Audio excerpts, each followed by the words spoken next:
Magandang araw po muli. Good morning mga Karohouse. Ayan, nandito tayo sa Phase 3 Lumina Homestay sa Cavite. Ito yung ongoing project na ginagawa po natin. 42 square meter floor area and 54 square meter lot area. Ayan. Okay, good morning nga po pala kay Ma'am Christy.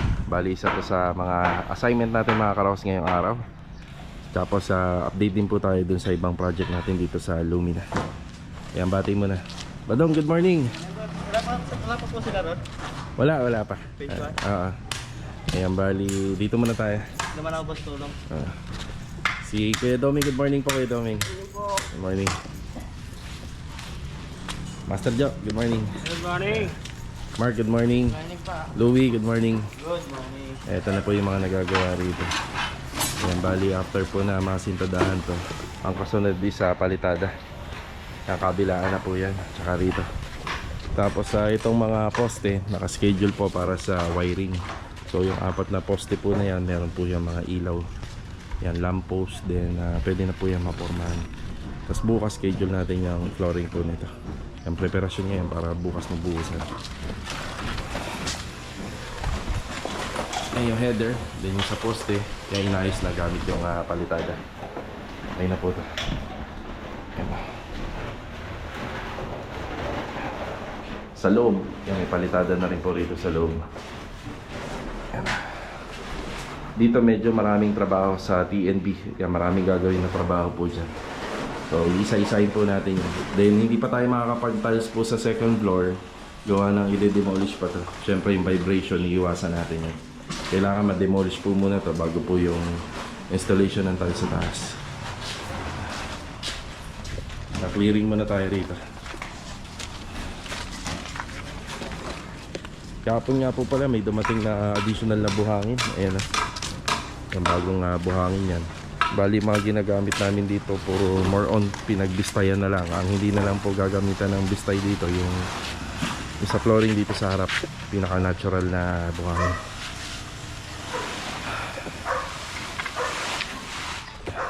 Ayan, tuloy-tuloy lang po yung trabaho rito. So, dadalhin po natin dito yung electrician natin na si Kuya Boy. Yan, punta muna natin sa phase 5. Okay. Yan, bali mga Karaw, samahan niyo po muli kami ngayong araw na to. And enjoy watching po. Oh, yan. Sarap naman ng sarap naman ng hangin. Tsaka yung weather natin, malamig. December na kasi. Yan, puntahan ko lang si Kuya Boy para malagyan muna natin ng electrical yun. Tara. Dito na tayo sa phase 5. Yan, good morning kay client owner din syempre. Ayan, bali ito nga po palang project na to. Isa burr finish po yung kanyang yung kanyang kontrata rito. Yan, burr finish lang po tayo. Napundi nga po pala yung isang ilaw dito sa poste. Yan, ibabalik po natin dun sa ANS lamp. Yan, ito kasi pagka kinakabit dapat sinisilikon kaagad. Nakaligtaan po yung silicone yung isa, pero yung 4 yung magana po yan. Goods yan. Yan, bali burr finish po yung ating trabaho dito. So sa mga finishing, hanggang na lang po kami rito, hanggang ceiling, tapos hanggang sa fencing, tapos yun sa extension. Hanggang doon na lang po kami. Ganyan po yung tineturn over namin na burr type finish. Pero syempre yung mga gating grills kailangan pinturado yan kapag ka tineturn over. Ayan, bali ito yung isang project namin dito sa phase 5 na pilit ko nang tinatapos para mabawas-bawasan po yung transition namin sa ibang unit. Kasi syempre magkakahiwalay po yung mga block and lot na project natin, yung phase magkakahiwalay. Kaya kailangan po matapos na namin to. Ito kasi yung pinakamadali lang po na project, wala po siyang finishing. Yan, tapos ang mga tatrabahuhin na lang po dito yung floor drainage. Maglalagay po tayo ng floor drain dyan. Yung clean out naman po rito sa septic, kailangan may cover po yan, then nabubuksan. Tapos yung additional na mga outlet dito, yan, meron na. So 1 gang para pag nagpakabit sila ng CCTV, meron. May 2 gang outlet dyan sa baba. Dito naman yan, may 2 gang outlet din dito. Tapos dito meron ding outlet para pag nagpakabit ng CCTV. Ito kakabitan na lang po ito ng drop light. Yung banda na yan, may drop light tayo dyan. Tapos dito is yung sa PVC. Yan, PVC panel na lang. Then kakabitan ng exhaust fan ng ilaw. Yan, tatapusin lang yung mga lining ng sanitary pipe dito. Pero yung sa sanitary pipe, ang magiging silbi nito yung sa ventilation. Tapos dito may ano na po to, may butas na. Kasi maglalagay po kami po dyan ng connectivity ng PVC pipe na detress para balang araw pag pinatapos tong TNB. So may exhaust siya. So hindi siya makukulog.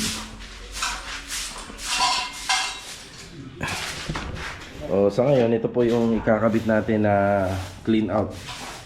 So sa outlet natin, bali sa septic, yan, di ganito muna kasi wala pa naman po siyang tiles. At yung ganito rin po, yung ikakabit namin dyan sa ilalim ng basin. Ngayon, papalitan na lang to kapag nagpa-overall na siya. Floor drain, bali meron po tayong drainage sa ano po, sa slab. At saka dito, meron din po siya. Good morning, Bilog. Good morning. Ayan, good morning. Tsaka kay Kuya Boy, good morning po. Bali, tatlo po sila rito. Uy, may bisita. Wokak. Palaka, oh. Palaka. Dumiretso dun. Palaka. Tapos kahapon nga po pala, bali, nakapag-concrete ano na tayo rito, concrete topping. So, yun na yung finish niya. Bali, nasa klibin na po yung concrete topping nito. Yan. Yan, lilinisin na lang, babalisan. Tapos dito maglalagay tayo ng additional na floor drain. Yan si Rusty. Yan na, ano na to, yung pinaka top coat na. Rusty, good morning. Good morning. Rust, kailangan lang wala talagang yung ganyan, alikabok. Opo. Sige puliduhin mo yung linis nito. May simento to ha, Rust. Paturo ka na lang kay Bilog. Wala akong simento, sir. Isa pa ba? Na-pull out na ba? Naubos po lahat. Ito, pakuha na lang tayo.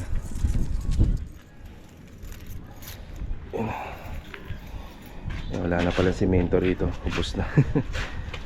Bagay, konting simento lang naman ang kailangan nito sa flexible. Ras, may ano pa to may isang galon pa. Sinalin mo na ba? Hindi pa po. Kukulangin yan. Buhos na po. Buhos mo na. Hanggang sa maubos na yun. Kahit di baling sumobra. Dito naman mas makapal, mas maganda. Mas secure yung waterproofing.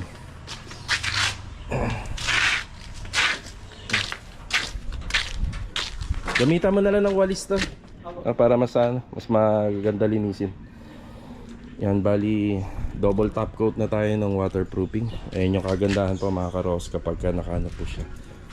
Binuli ng 3 beses. So may interval po yun. So ang interval po nun, kailangan po medyo patigas ng patigas po yung slab, yung concrete slab natin habang binubuli. So kahit 2 hours yung interval, simula na nabuhusan para maganda, wala po siyang kabitak-bitak. Wala siyang crack. Saka maganda ginagawa talaga yung pagbubuhos, yung hindi tutok sa araw, hindi naman ganun kaaraw. Yan, lilinisin na lang po ni Rusty to, tapos applyan po ng flexible. Kuha lang tayo ng simento. May project ako rito dyan sa phase 5, may simento tayo rito. Ano lang naman kailangan niya rito, siguro mga 6 na kilo lang. Yung 6 na kilong simento lang, pwede na.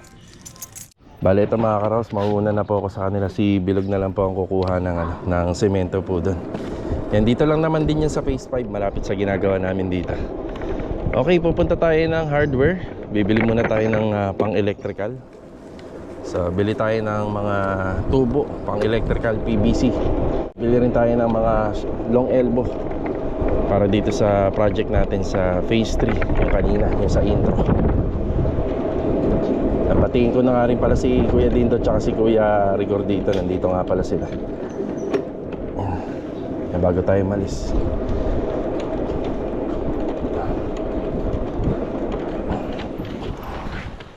Yan, si Kuya Dindo.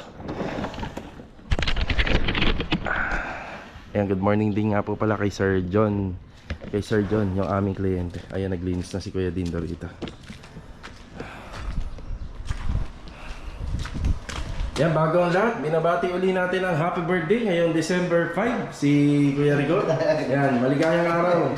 Maligayang araw, Kuya. Thank you. Happy birthday. Mabuhay ka, Kuya Dindo, hanggat?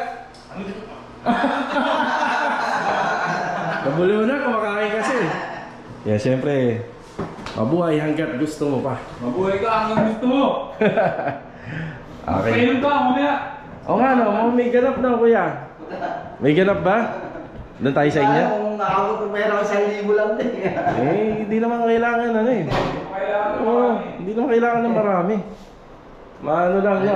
Chat lang, no? Oo, maano lang. Gusto ko man sa labas. Doon lang sa loob ng Makaraos. bahay. Ayun, sige. Oo, sige.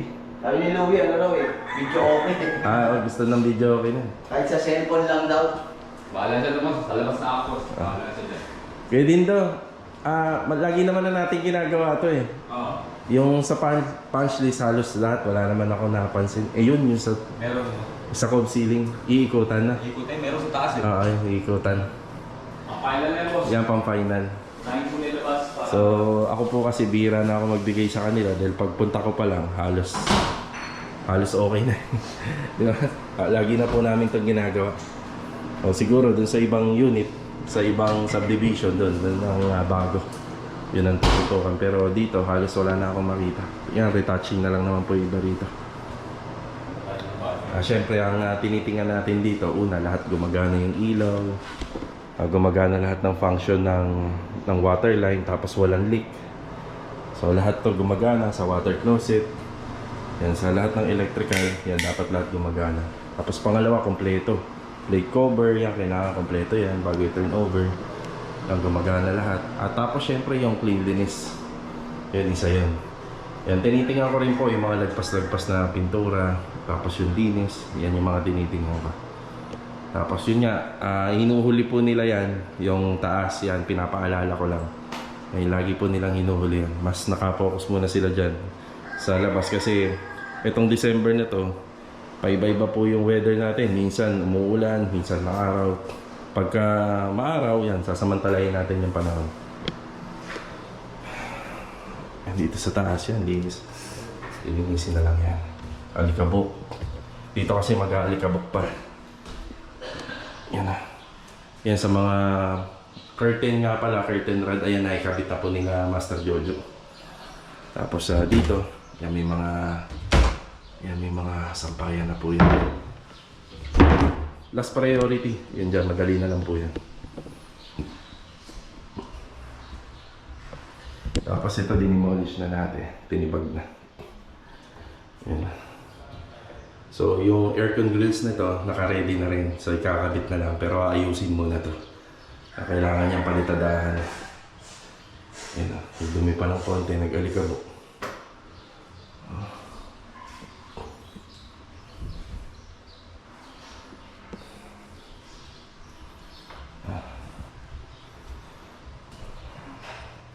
Yan, para bago natin i-turn over, happy na si ano, di ba? Happy na si client. Yan. Siyempre, pareha tayong happy. Di ba? So, ito nga po pala, sa Monday, Saturday, Sunday, or Monday, may kakabit yung mga window blinds, Korean blinds. Ito. Ano rin namin ito. Pinaikutan ko. Tapos kinagalit ang lihat namin. Saglit na lang yata. Saglit na. Kailangan mo. Dito na, sa labas na muna. Ito kuya, oh. Yung mga ano, alam mo na yan, iikutan mo lahat yan. Ito. Ayan sa mga ano. Kaya na natin yun. Yan.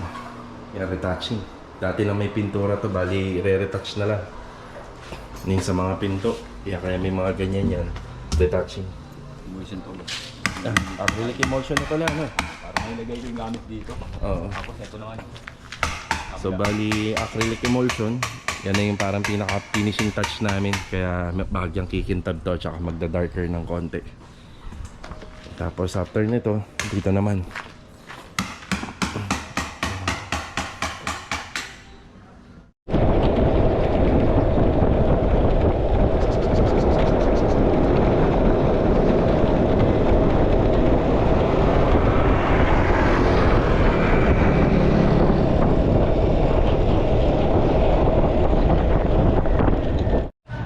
Ayan, galing na tayo ng hardware. Ito muna binili ko, isang box muna ng number 14 para sa poste lang naman. Long elbow, short elbow, at saka itong ano, PVC pipe. Yan ang gagamitin natin. Nakalimutan ko pala, electrical tape. Morning! Ate, electrical tape pala. Isang malaki lang. Dito rin niya kasama. Apa, nakalimutan natin. Hardiplex.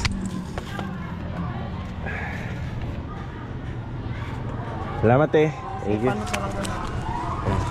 Tara, balik tayo sa phase 3. Balik tayo rito sa phase 3. Yung mga pinagbaklasan namin na pamorma, magagamit pa po namin dito sa 4 na poste. Tapos gumawa na si Badong dito ng stockpile natin para po dun sa lupa. Kasi ito nga po pala, yung natural ground level, matatabasan pa po yan. Matatabtab pa po yan. Yan. So dito na natin muna ilalagay. Ay, si Kuya Boy papunta na rito. Yan na materyales ng electrical. So sa 3 poste. So abangan lang po muna. Tapos ito yung PVC. Yan ang gagamitin po natin dito sa mga poste. Yan.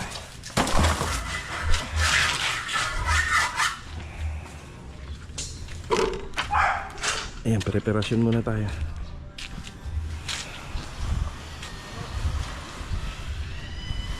Ayan, bago tayo malis, kailangan natin ng PVC pipe pa rito para dito naman sa linya itong harapan. Morning sir. Morning po. Good morning po kay sir. Tapos 2 at saka 3 na pako para sa pamorma. Ayan si Louie, si Mark, nakolekta ng pala at saka lagari. Ayan, babalik tayo ng hardware. Bili pa tayo ng sanitary line, sanitary pipe.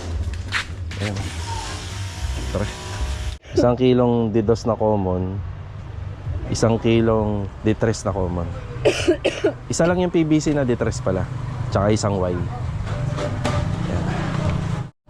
Opya, okay na tayo rito. Balik tayo sa phase 3. Tara. Opya.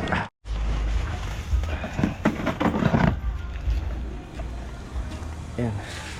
May mga natira pa tayong pinulik board dito sa sakto yan para sa pamorma. Ito kaya, yung mga pako. Okay.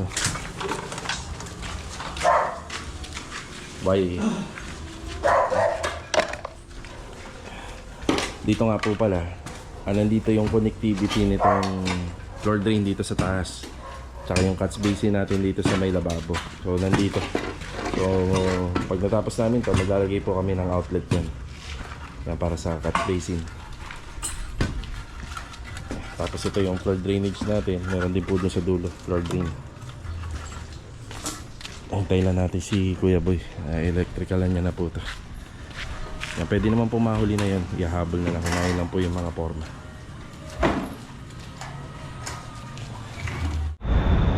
Nasa ANS Lamp ulit tayo dito sa May Kawit. Yung sa ongoing project namin doon sa phase 5, na pundi po yung ilaw doon. Ito okay na po lahat. Ayos na. Saan lang naman po natin yung binili. Doon lang din naman po natin ibabalik.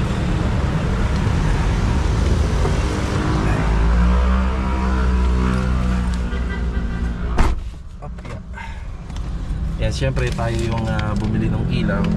Yung mga ganitong kaso na agad po siya napupundi, syempre may mga technical problem lang dyan. So tayo na rin po kagad ang mag-aasikaso po niyan. Yan. Ito mga karaos, papunta tayo dito sa Anyana.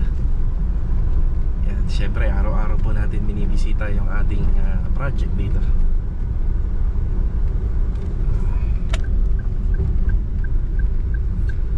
Bel Air Central. Si Kuyang Guard pa rin. Sir, yun na. Magandang araw po kay Kuya Guard. Yan, laging sumasaludo yan pagka pumupunta tayo rito.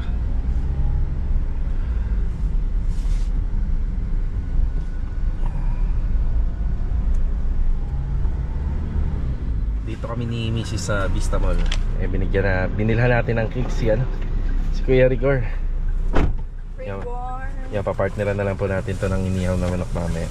Chili oil. Oh, may chili oil. Okay, bibili naman tayo rito kay Mighty Star ng concrete epoxy na gagamitin po natin dito sa project natin sa Block 9 phase 3. Tara. Okay na po tayo rito sa hardware. So ito yung concrete epoxy na ginagamit namin sa slab. Yan ang gagamitin po natin sa may project natin sa phase 3. Yan, 1,350 yung tig 1 litro. Tara.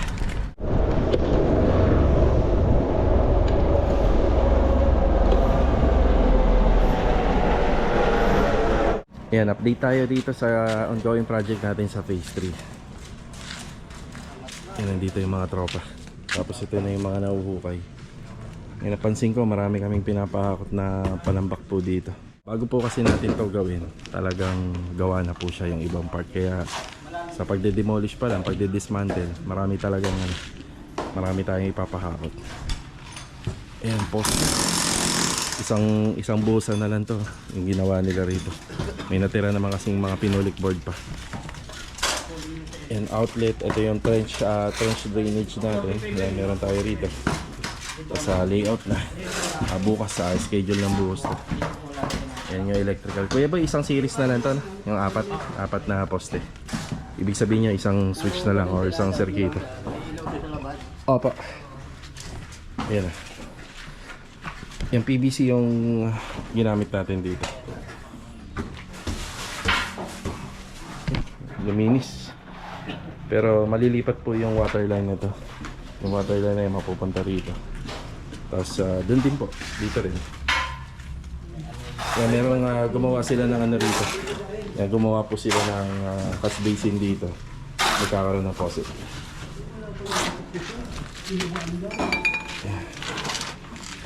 Ano pa kuya? Babaguhin nga natin yan. Saan natin po pwede? Diyan na rin. Diyan na rin po. Yeah. Pero, ano yan? Wala namang takot ito na ano eh. Hindi talagang takot niya. Hindi, yung bibili tayo ng panibago pero puro heavy duty na yung gagamitin natin. Puro ganyan. Bibili na lang tayo ng bago. 10 branches ba yan? 10 branches yan 8 drives lang to. 8 lang. Bali, 7 ang distribution. Oo. Kami, wala ka pa naman unlimited. Wala pa, oo. Babaguhin natin. Babaguhin naman to lahat. Pati sa flooring yan, no? Oo. Sa flooring tayo na. Baka wala nang clean out dyan, eh.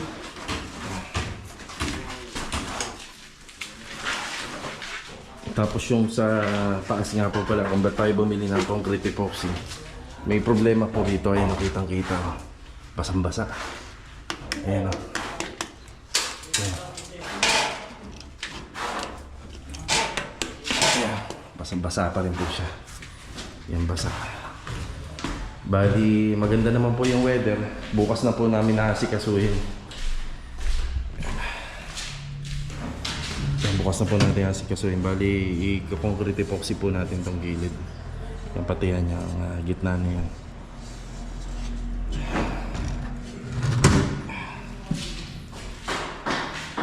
So ito, hanggat hindi po natitibag yung dalawang pader sa baba, yung tinutukoy ko kanina, hindi pa tayo makapag-install ng tiles. Tapos ito, pwede na rin po natin tanggalin to. Yan.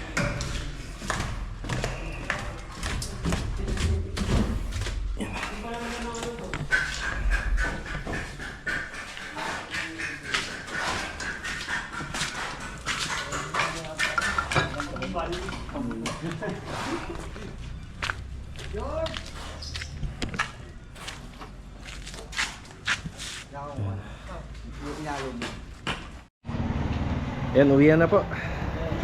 Sige. Sige kuya, ingat ha. Ayan, bali dito wala pang buhos yung mga poste. Yan, bali yung dalawang poste nga po pala, nagdadagdag kami ng 16mm steel bar dito. Yan, hindi ko na naipakita sa vlog. Yan, meron po yan sa gitna. So kailangan po yan, ito open pa naman po eh. Yan na, meron po siya sa gitna. Tsaka dito sa kabila. Yan, kailangan po may bakal po dyan kasi dyan po tayo naglalagay ng dowels. Kapag naglagay ng gate, yung gate po nito, lalo na to medyo malaki. Electrical dito sa harapan, halos okay na. Bukas water line naman. So water line meron tayo rito kasi meron tayo rito drainage. Dito rin sa kabila. Yan, magkakaroon tayo catch basin na yan, inayos na yung catch basin dito. Yan, nakapag gravel bedding na. Tapos ito na, nakapag layout na tayo. Yan. Lalagay na lang tayo ng spacer. Tapos itong mga bakal na to, yung mga pina-order natin, kung may matitira para pa po sa lababo. Yung lababo nito medyo mahaba, so alalay na lang sakaling kulangin. Siguro konting-konti na lang sa mga kabelya. Yan. So may plano ako rito. After po mabuhusan yung harapan dito sa may fence, bala ko ipatibag na po ito, pa-demolish na. Tsaka dito banda, papademolish na po natin. Yan, marami pa naman po tayong pamorma. So ito na lang po ang asikasuhin natin, yung harap na maharangan natin. So kailangan na po kasi nating matibag to para maraming trabaho yung pumasok at magkaroon din tayo ng additional na stock file. Yan. Ito, pagka na-flooringan natin yan, nabusan po natin yan, magkakaroon din tayo ng stock file po dyan. Tsaka pagka natapos po yung poste nito, tsaka yung mga plastering, pwede na tayo mag-schedule para po sana roofing process. Tapos ito, matatanggal po to. Bali, ito nga po pala mga karos, meron siyang kisame, spandrel po. Iakit tayo sa taas. Dito po sa taas, bali nagsilbing bodega muna natin to. Ayan yung ating pang partition. Yung iba pang pangkisame natin, ayan, medyo madami pa. Ayan, kasi wala naman po talaga tayong space doon sa loob at saka dyan sa harapan. Kasi ito pinalinis na po natin. Ayan, dito natin gagamitin po yung concrete epoxy. Ayan o. Ayan, bubuhusan po natin ng concrete epoxy po yan. At saka dito. Ayan. So bahagyang naka-drop po ito mga karos, kasi ang plano po rito balang araw, ano po siya, TNB. Yan, toilet and bathroom po. Yan, halos okay na po tayo rito. Nag-uwian na rin po yung tropa. Bale ito mga karos, hanggang dito na lang po muna yung vlog natin ngayong araw po ng Huwebes. Yan, kita-kita na lang po ulit tayo for the next video. Yan, happy birthday nga po pala ulit kay Kuya Record, yung pintor natin. So paano? God bless po sa ating lahat. Ito, paalam po muna. Tara.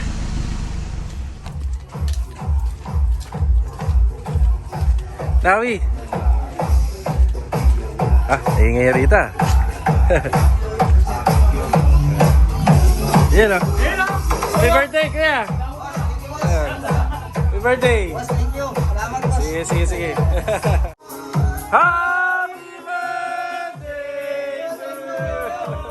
Happy birthday to Thank you. Ayan o. May malakas tayong bisita. Ayun na. Boss Batang yan, boss Batang. Kampay tayo, kampay. Ayan o. Happy birthday